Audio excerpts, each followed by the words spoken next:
L'Institut Lumière Matière est une unité mixte de recherche du CNRS et de l'Université Claude Bernard Lyon 1, née en janvier 2013 de la fusion de 3 laboratoires, le LASIM, le LPMCN et le LPCML. L'ILM regroupe plus de 300 agents et accueille chaque année environ 170 stagiaires sur 9 bâtiments. La question du pilotage des ressources humaines pour une UMR multitutelle de cette taille s'est rapidement posée. Ensemble, nous avons progressivement créé l'outil G2L, Gestion libre de laboratoire. C'est un système d'information collaboratif permettant de piloter l'unité.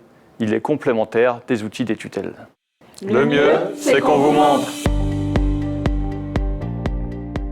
Lors de la fusion, la gestion des ressources humaines reposant sur de simples fichiers Excel s'est avérée fastidieuse et peu adaptée aux besoins de l'unité. Le pôle RH s'est alors tourné vers le service informatique, afin de concevoir une solution capable de simplifier et de fiabiliser la gestion quotidienne des ressources humaines.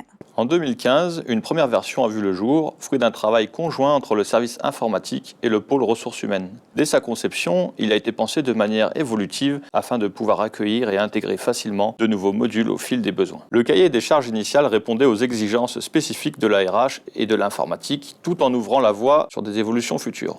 L'outil permet de faciliter le suivi des agents et des stagiaires et de simplifier les processus administratifs et de générer automatiquement des documents, indicateurs et workflows, tout en garantissant une conformité stricte au RGPD.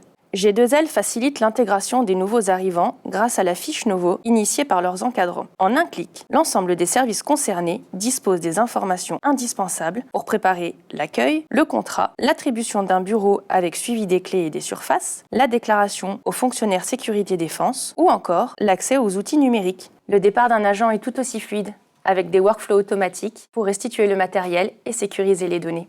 En 2024, une évolution majeure a renforcé l'outil, l'intégration d'un système de cartographie d'identification des risques présents dans les locaux. Ce module permet de générer un visuel des pictogrammes de danger par salle et d'exporter les plans dans le but de renforcer la prévention au sein du laboratoire. G2L s'appuie sur le framework Django et une base de données centrale PostgreSQL. C'est une application paramétrable et modulaire structurée en microservices avec des API REST pour optimiser les échanges avec les services externes, comme par exemple la publication d'offres de stage sur le site de l'ILM ou l'annuaire. Son développement suit une démarche DevOps favorisant l'intégration continue, l'automatisation des déploiements et une amélioration permanente de l'outil en lien avec les attentes des utilisateurs. G2L, c'est l'aboutissement de 10 années de travail collaboratif entre les services support de l'ILM au service de la recherche. Cet outil a été conçu dans le but de faciliter le pilotage de l'unité et ainsi d'alléger les démarches administratives pour les chercheurs pour qu'ils puissent se concentrer sur leurs principales activités de recherche.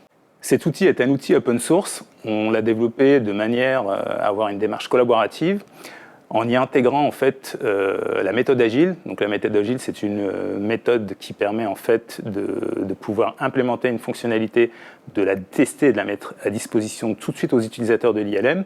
Mais ce qu'il faut savoir, c'est que G2L est un outil qui va au-delà de l'ILM. Il peut être mis à disposition dans d'autres laboratoires.